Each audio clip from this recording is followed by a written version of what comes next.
Hello 31 May Movement Challengers. I'm here with your first workout, which typically my plan is going to be to post the workouts live, so I'll be doing them right in front of you. If you want to tune in, you can do them at the same time as me. Click play, and then you just follow along as you go. My other plan with the workouts is to post them to YouTube, so if you ever want to go and rewatch them, you can check them out there, and there'll be a little playlist that you can go through. Our first workout, Full Body Fridays, is definitely not going to be the most exciting workout, but it's probably going to be the most informative, the most bang for your buck in terms of knowledge and what you're going to get from this next 10 minutes. This is something I'm going to give to you that if you continue to practice this routine throughout your day-to-day or weekly routine, it will help to keep your body, your joints healthy for decades to come. And the routine is called controlled articular rotations. So controlled meaning we want to go slow, articulation meaning a joint, so we're going to go through all our joints. We're going to rotate them through their entire range of motion. And what this is going to do is very much like the Tin Man and the Wizard of Oz, the analogy, or that's the analogy that I use. It's going to grease our joints. And the philosophy is if you don't use it, you lose it. So what we're doing here is we're taking each major joint that we have, each one that really requires some mobility, and we're going to rotate it through its entire range of motion. And the more we can do that, the healthier our joints will stay for years to come. Controlled articular rotations comes from the FRC camp, Functional Range Conditioning, which was started by Dr. Andrea Spina and his partner Dewey Nielsen. I had the pleasure of going to one of their first ever FRC seminars in Toronto, which was amazing. We had about 40 participants, and from there they've gone on to teach their methods to professional sports teams all across the world, soccer in Europe, basketball, hockey. I'm from Ottawa. They've done work with the Ottawa Senators. Any major sport at the highest level, you name it, they've worked with. Also too, they've done a second certification, which is Kinstretch, where you bring it into more of a class-based setting. I did their second ever Kinstretch certification in Austin, Texas. So all that to say, I'm up on their stuff. It's the best in the game when it comes to keeping your joints healthy, helping to prevent injuries. And so the reason why I chose this workout for our first workout is injury prevention is essential for any exercise program. If you can't prevent injuries from happening, then people are going to get injured and they're not going to be able to work out. So no matter how good the rest of your program is, it all goes to, for lack of a better term. So with that, injuries do happen with exercise. Injuries happen in everyday life, and they also happen in sport. But the better the exercise program, the more we can do to really hone in on our injury prevention methods, the better results our clients or our members or our challengers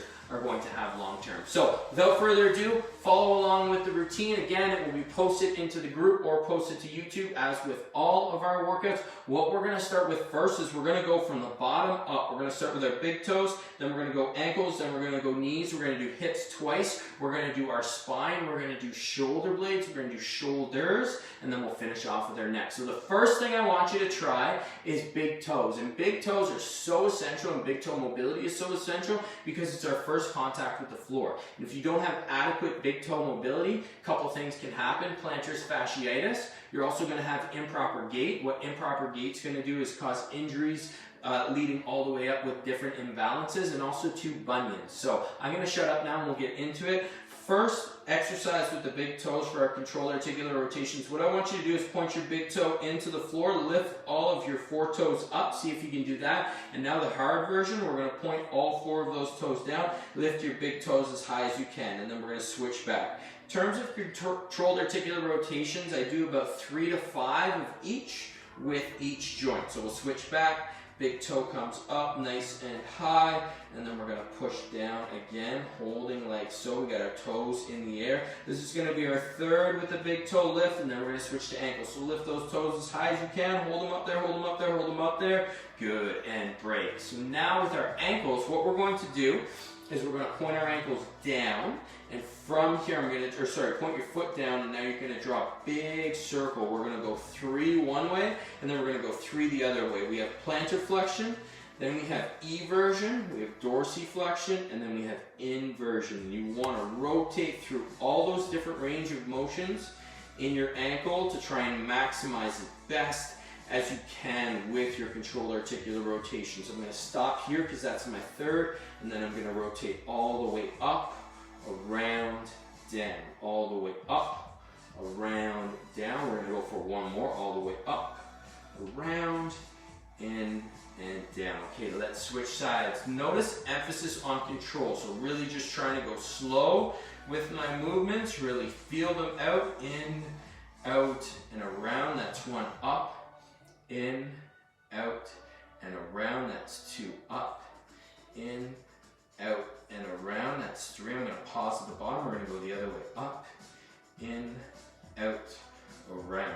One, up, in, out, around. Two, up, in, out, around, and that is three. Next, we're going to move on to the knees. Same reasons why your big toe is important is why your ankle is important. If you don't have enough dorsiflexion, it's going to affect all those same things. Potentially plantar fasciitis, not so much with the bunions, but potentially, and also to just your gait or your everyday sporting activities. So from here, we're going to go knees. Knees, the way knees get injured are two ways: valgus collapse and rotation, typically.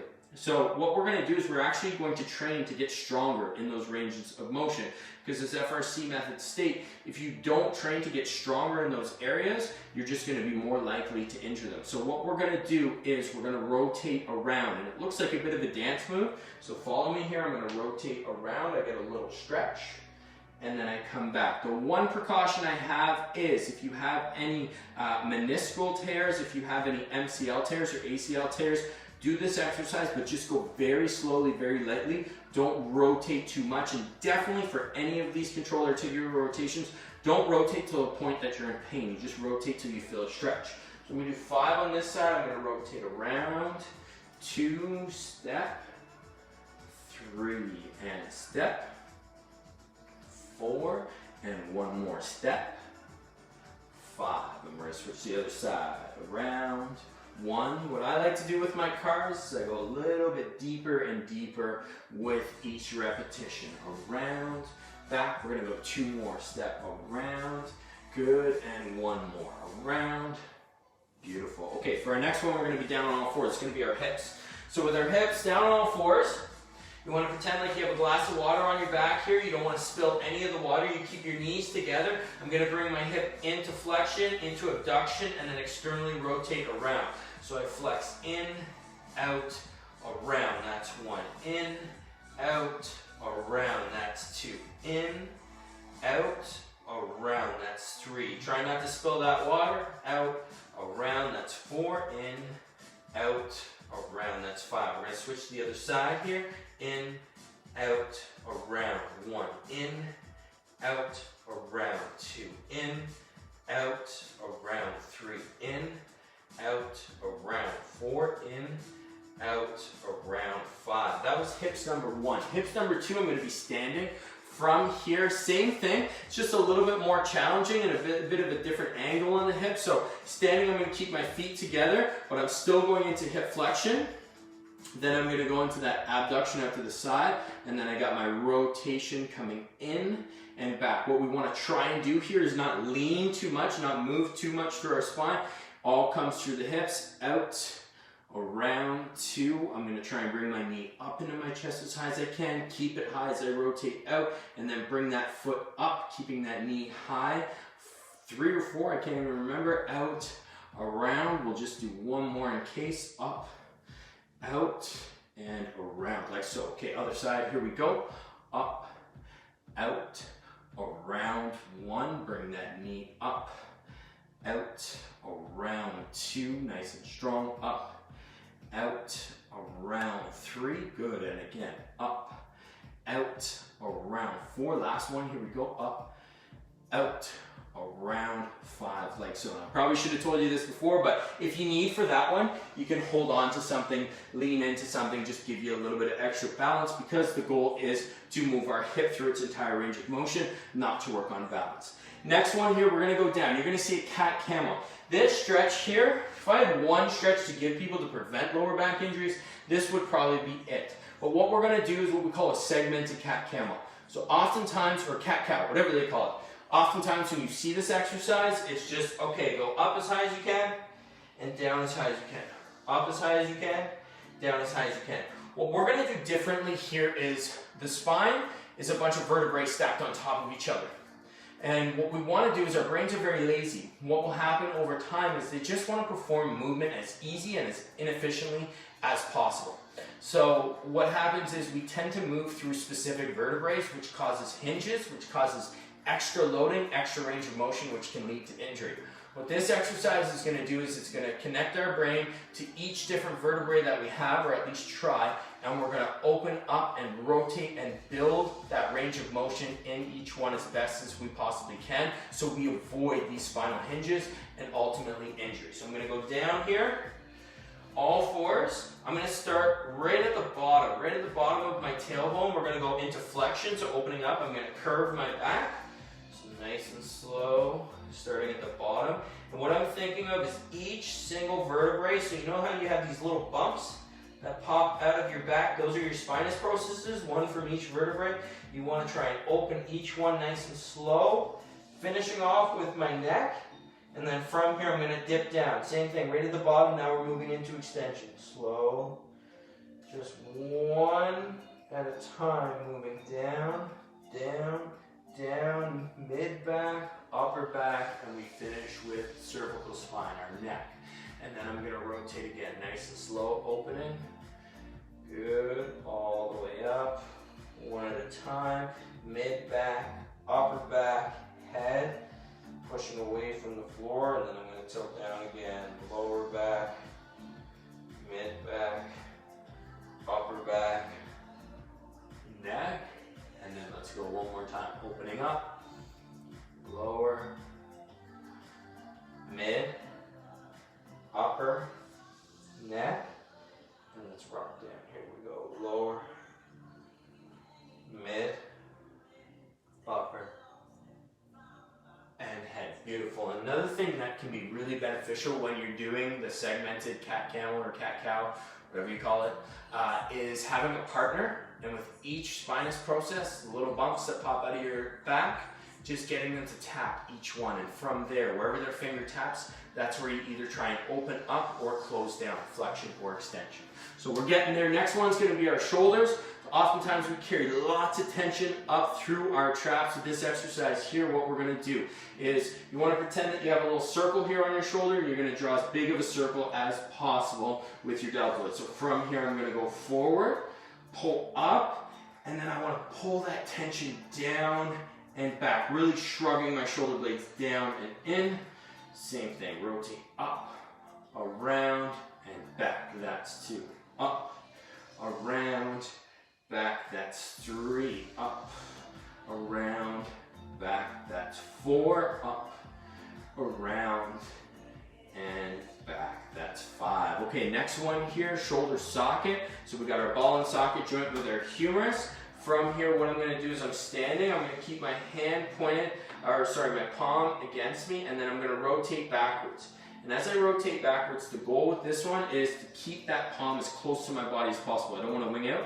I keep it nice and close. Once I can no longer move here, I'm going to start to open up my thumb. You're going to see my thumb come up, keeping that hand as close as I possibly can to my body, rotating around and back. We're going to go for 3 per side here. So again, just nice and strong. Notice how I have my hand here. I'm making sure not to lean back, not to move too much as I perform the exercise, coming all the way up, around and back. 2. Let's do one more, rotating all the way around, up and back. And that's 3. Let's switch sides here. Left side, you're going to notice my left side looks much different than my right side, which is not uncommon for shoulders. Shoulders are the most prone to injury joint in your body.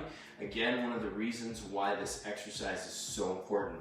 Going back, around, and up. That's 2. Let's go one more. All the way around, back, good, and up. That's 3. And for the last one, we're going to finish with our neck. So with your neck, oftentimes you get lots of creaks and cracks. I'm going to bring my neck down, and then from here, I'm going to rotate out. So my ear comes to my shoulder, to the side, around, back. Just drawing a big circle as best I can. I come back to that starting position. For any of these exercises, you feel creaks, you feel cracks, what you want to do is try and get your muscles to activate. Muscles produce load, but they absorb load to help prevent injuries. Very, very important. So the more you can get those muscles to turn on and absorb the loading, the better off that joint's going to be. So again, head comes down, rotating out, around, back. This one feels good, so we're going to go for 5. Number 2, out, around, back, 3, good, out, around, back, 4, out, around, back, 5, and then let's switch. Let's go to the other side, out, around, back, 1, out, around, back, 2, out, around, back, 3, out, around, back, 4, one more, here we go, out, around, back, 5. And voila, there is your controlled articulation series. So we have big toes to start, ankles, knees, hips. You can do one or the other, down on the floor or standing up. You got your segmented cat camel, you got shoulders 1, shoulders 2, always do both of those, and then you got your neck. This series is amazing for a couple things. I use it with every client that I train, every online client. Typically they'll see it in their workout to start the workout off. Grease the joints up, help get them mobilized, help prevent injury throughout your workout. Can also be great just for daily joint mobility and joint health. So do it on your off days, much like we're doing now, or you might have had a few workouts and at the end of your day or end of your workout, you want to finish with this sequence. And also too, to warm up for any sporting activities, highly, highly recommend your controlled articular rotations. So that concludes workout number 1.